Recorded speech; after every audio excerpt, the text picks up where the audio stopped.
സ്വാതി ക്രിയേഷൻസിലേക്ക് സ്വാഗതം. അപ്പം ഇന്ന് ഞങ്ങൾ ടെറസിൻ്റെ മുകളിൽ കുറച്ച് ചീര ഉണ്ടാക്കിയിട്ടുണ്ട്. ചട്ടികളിലാണ് ഉണ്ടാക്കിയിരിക്കുന്നത്. അപ്പം അതൊക്കെ ഒന്ന് പറിച്ച് ഇന്നൊരു തോരൻ ഉണ്ടാക്കുകയാണ്. അപ്പോൾ കുറച്ച് പച്ചക്കറിയൊക്കെ ഞാനിവിടെ നട്ടിട്ടുണ്ട്. പയറുണ്ട്, ചീര ഉണ്ട്, മുളകുണ്ട്. ചീര രണ്ട് മൂന്ന് തരം ചീര ഉണ്ട്. ഒരു മയിൽപ്പീലി ചീര ഉണ്ട്, പിന്നെ കറിവേപ്പുണ്ട്. അപ്പോൾ ആവശ്യത്തിനുള്ള നമുക്ക് അത്യാവശ്യം കുറച്ച് പച്ചക്കറികളൊക്കെ ടെറസിൽ വന്ന് കിട്ടും. അപ്പം കുറച്ച് സ്ഥലം ഉണ്ടെങ്കിൽ എല്ലാവരും ഇതേപോലെ ചട്ടിയൊക്കെ വാങ്ങി, ചട്ടി ഇല്ലെങ്കിൽ ചട്ടി വാങ്ങിയിട്ട് കുറച്ച് മണ്ണ്, മണൽ, ചാണകപ്പൊടിയൊക്കെ നിറച്ച്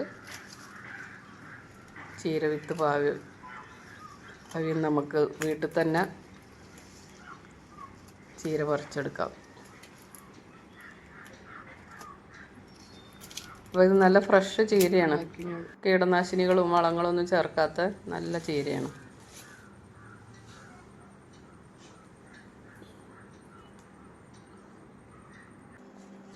അപ്പോൾ അതൊക്കെ ഒന്ന് ഇതിൽ കുറച്ച് പൂവൊക്കെ വന്നതുണ്ട്. ഞാൻ 2-3 പ്രാവശ്യം പറിച്ചു കേട്ടോ. അപ്പോൾ കുറച്ച് മൂത്തതൊക്കെ ഉണ്ട്. അപ്പോൾ അതിൻ്റെ പൂവൊക്കെ ഒന്ന് കളഞ്ഞ് നമുക്കിതൊക്കെ ഒന്ന് അരിഞ്ഞു വയ്ക്കാം.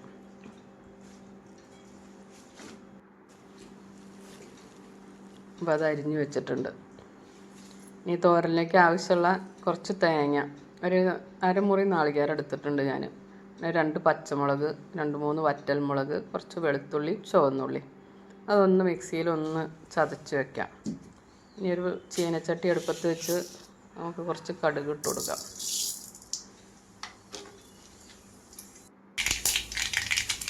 രണ്ട് മൂന്ന് വറ്റൽമുളക് ഇട്ട് കൊടുക്കാം.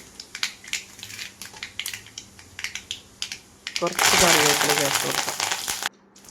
ഇനി നമുക്ക് ചതച്ച് വെച്ചിട്ടുള്ള നാളികേരക്കൂട്ട് അങ്ങോട്ട് ഇട്ട് കൊടുക്കാം.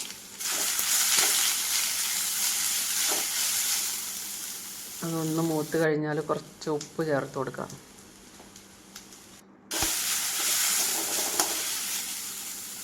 ചീനച്ചട്ടി ഒരു കനം കുറഞ്ഞ ചീനച്ചട്ടിയാണ്, അതുകൊണ്ട് ഇടയ്ക്കൊന്ന് തിരിയേണ്ടത്. കുറച്ച് മഞ്ഞൾപ്പൊടി ചേർത്ത് കൊടുക്കുന്നുണ്ട്.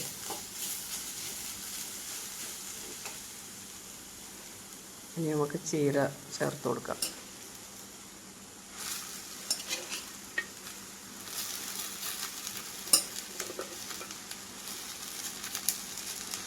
ഇതൊന്ന് ഇളക്കി ഒന്ന് തട്ടിപ്പൊത്തി വയ്ക്കാം.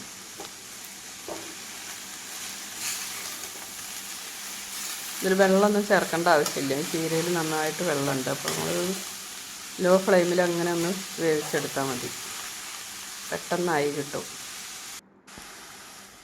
ഒന്ന് മൂടി വയ്ക്കാം.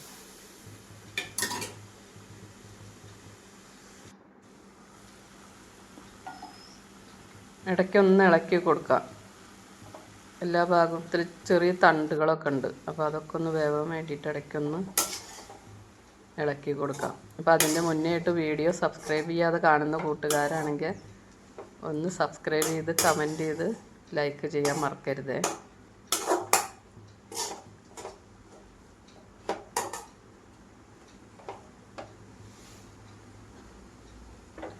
അപ്പം നമ്മളുടെ തോരനോട് ആയിട്ടുണ്ട്.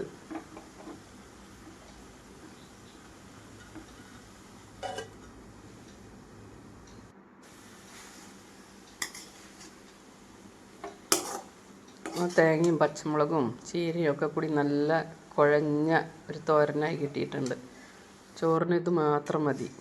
അപ്പോൾ നമുക്കതൊരു പാത്രത്തിലേക്ക് പകർന്നു വയ്ക്കാം.